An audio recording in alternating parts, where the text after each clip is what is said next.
3x², 3x x पे घात 3 minus 3x² minus 9x minus 5 का गुणनखंड कीजिए। लाइव चल रहा था, वहां काटकर वीडियो डाला जाएगा। ठीक, इसका गुणनखंड करना। गुणनखंड के नियम जो होता है, x पे घात 3 माइनस 3x² हल करेंगे। पहले लिख लो 9x माइनस 5।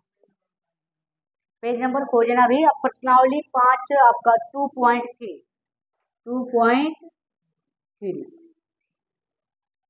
इस 5 का क्या करना होगा, अपवर्तक लिखेंगे। क्या लिखेंगे? चलिए 5 का अपवर्तक लिखा जाए। क्या लिखेंगे हम लोग? हल करने का ये नियम है, 1 और 5 प्लस माइनस के साथ। इसमें आपको पहले बहुपद के रूप में से px मानेंगे हम लोग। क्या मानेंगे? x का। अब देखिए इसका गुणनखंड करने के लिए तो अब डायरेक्ट कोई नियम है नहीं, कर ले हम लोग। कहीं मिल रहा है 3 का जोड़ा वाला, इस नियम नहीं मिलेगा ना। इसलिए इसका यही नियम है कि यहाँ जो लिखा होता है उसका अपवर्तक लिखते हैं। जैसे त्रिघात में ax पे घात 3 plus bx² plus cx plus d, भाग इसी में करना है। उस d का अपवर्तक लिखेंगे। कितना आया? d कहाँ बोलो? वो ऐसे भाग बताया गया, ये किताब में आपका क्वेश्चन दिया गया है। इससे 5 का हम अपवर्तक लिखे। 5 किसके किसके पहाड़े में आता है? किसके किसके पहाड़े में आता है? 1 और 5 के। और किसी के आता है तो 1 और हम 5 अपवर्तक लिख लेंगे। अब यहाँ से देखिए, एक बार प्लस एक बार माइनस रखा जाए, इसको 0 कर दे। तो ध्यान से देखो, सब माइनस है। अगर सब माइनस है इसका मतलब हम अगर माइनस रखेंगे तभी होगा, प्लस वैल्यू रखेंगे तो ये माइनस से रहेंगे तो 0 आएगा। तो हम क्या रखेंगे? x बराबर -1 रखा जाए।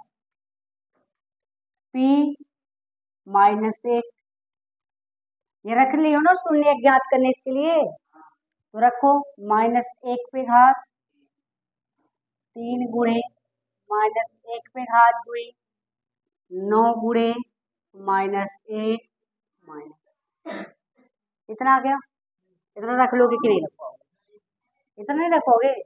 यहाँ से क्या है, एक बार प्लस एक बार माइनस, ऐसा रखोगे कि 0 आ जाए। ठीक, यहाँ पे अब देखो ये हो माइनस ए भी, अगर माइनस रखेंगे तो 0 आएगा। तो यहाँ चेक करिए -1 रखकर, एक बार माइनस रखेंगे +1 रखेंगे, मतलब आपको -1 भी रखना है, +1 भी रखना है, -5 भी रखना है, +5। इसी में से उसका गुणनखंड कोई ना कोई होगा। क्या घात है? 3, तो इसी में से कोई ना कोई 3 थोड़ा होगा।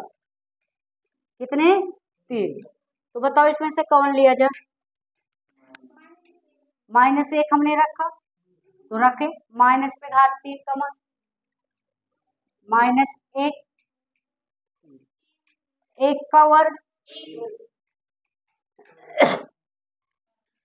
माइनस माइनस 9 1 का कितना आ रहा है ना, -5। बताओ -1 -3 का किसको किसको जोड़ेंगे हम? 1 3 4 4 1 -9 +9 कितना आ गया? यदि 0 आ गया, आप पढ़े थे कि p -1 इक्वल का 0, इसलिए x बराबर देखो कितना रखें, -6। px का आप पढ़े थे शून्यक है, पढ़े थे ना, ये पढ़े थे ना शून्यक है। अब यहाँ ये माइनस इधर आ जाएगा, क्या होगा? प्लस। तब क्या लिखेंगे? तब सुन लो, तब ये -1 को इधर लाएंगे प्लस, और लिखेंगे हम px का एक गुणनखंड है, px का गुणनखंड है। क्या है? गुणनखंड। ये क्या है? गुणनखंड है। अब ये गुणनखंड इसी तरह का रखना पड़ेगा, 1 रखेंगे, -5 रखेंगे, 5 रखेंगे, कई बार रखेंगे, उससे आसान है हम x+1 से इसमें भाग दे दें। क्या कर दें? भाग दे दें। जैसे अभी समझिए, यहाँ से आपका लिखा है 24, 24 का एक गुणनखंड 3, अन्य गुणनखंड क्या होंगे? तो 3 का भाग दोगे, 3 से भाग दोगे ना, 8। मान लो ये 24 का एक गुणनखंड 3, 12 का गुणनखंड कितना मान सकते हो? 3। तो 12 का भाग दो, 4। तो 4 का गुणनखंड है ना, तो 4 3 या 12 ना। देखो किसका गुणा करने पे 12 आएगा? 4 3 अन्य ज्ञात करने के लिए ये भी हो सकता है कि आपका दूछक 12 हो। यही से 4 का करेंगे ना, 4 का 2 गुणे 2, तो 2 3 6। इसका मतलब 2 गुणे 2 गुणे 3 बराबर 12 है। तो इसी के रूप में कई तरीके बनेंगे। तो एक ठौरा का हो गया, ये x+1 गुणनखंड है। यहाँ देखो ये शून्य आ गया ना, आप पीछे पढ़ चुके कि शून्य होता है। तो अपने देखो लिखे तुम लोग कि x बराबर -1, पी एक्स का है? शून्यक है। यदि शून्यक है तो इस माइनस चिन्ह को इधर लाइए, क्या होगा? तो इसका मतलब x+1 पी एक्स का एक गुणनखंड है।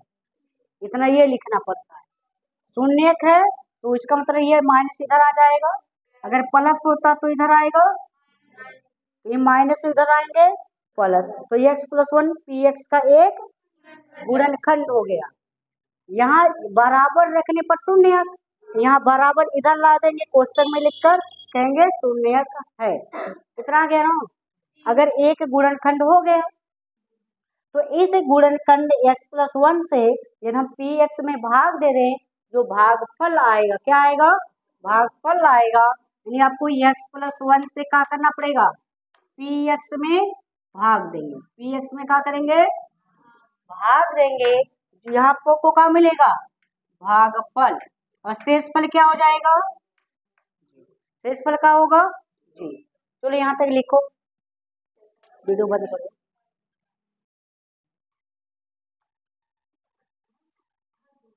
देखिए हमने आपको क्या बताया कि x+1 से आपको भाग देना पड़ेगा।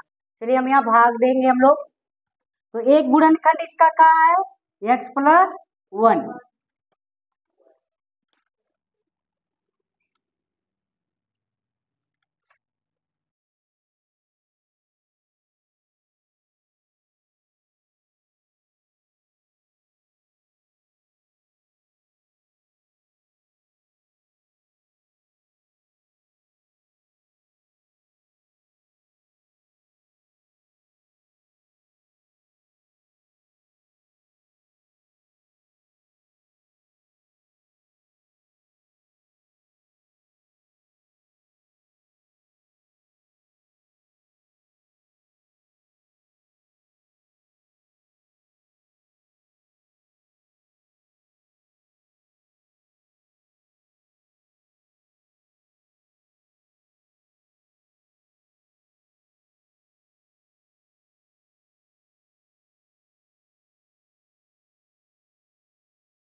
देखिए क्वेश्चन आपका तीसरा 5 पॉइंट तीसरा दूसरा बताया गया तीसरा, इसका गुणनखंड करना। तो आपका तरीका इसको हमेशा कहाँ मान लीजिए, पी एक्स। जैसे शून्य ज्ञात करते थे ना, यह कितना है 20, 20 के अपवर्तक लिखेंगे, क्या लिखेंगे, चलिए देखिए 1 के पहाड़ में 20 आता है, 2 के, 3 के आता है नहीं, किसका उपहारा आता है, 4 के, 5 के, 10 के और 20, ये आगे लगा देंगे हम लोग प्लस माइनस।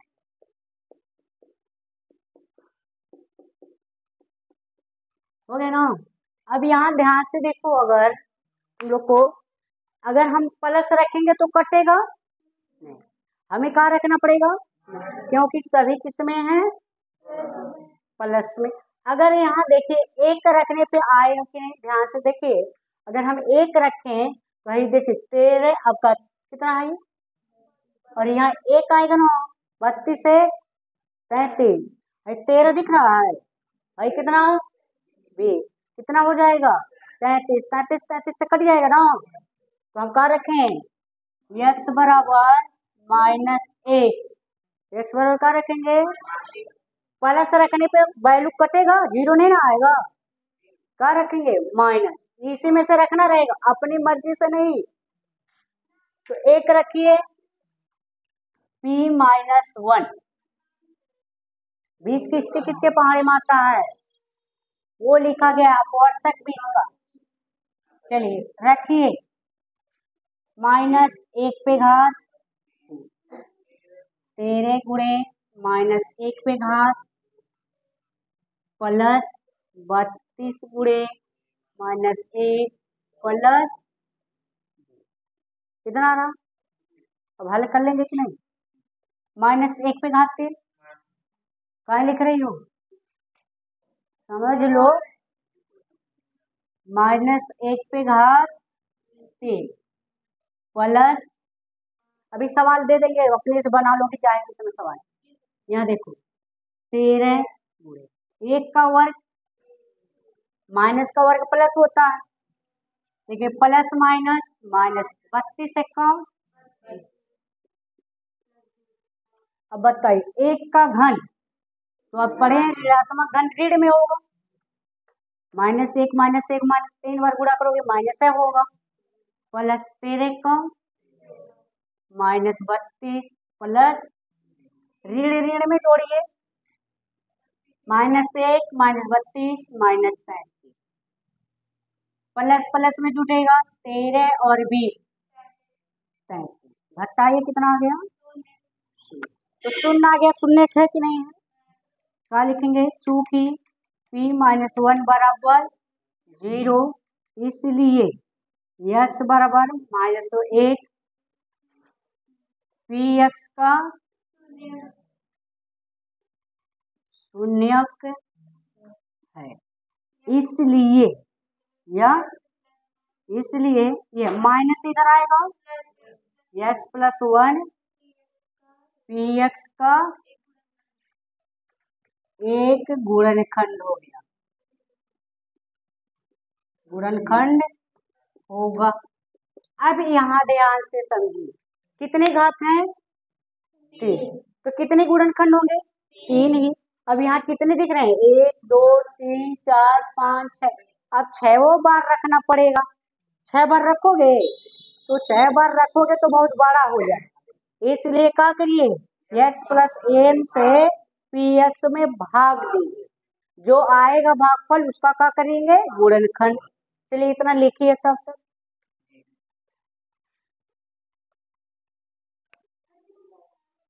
देखिए भाग आप ठीक x का इसमें भाग देंगे हम लोग, कितनी बार जाएगा 3 घात में से 1 घात घट गया 2 घात, कितनी घात 2 घात। अब उस 2 घात का गुणा करिएगा, x पे घात 3 प्लस कितना होगा x स्क्वायर,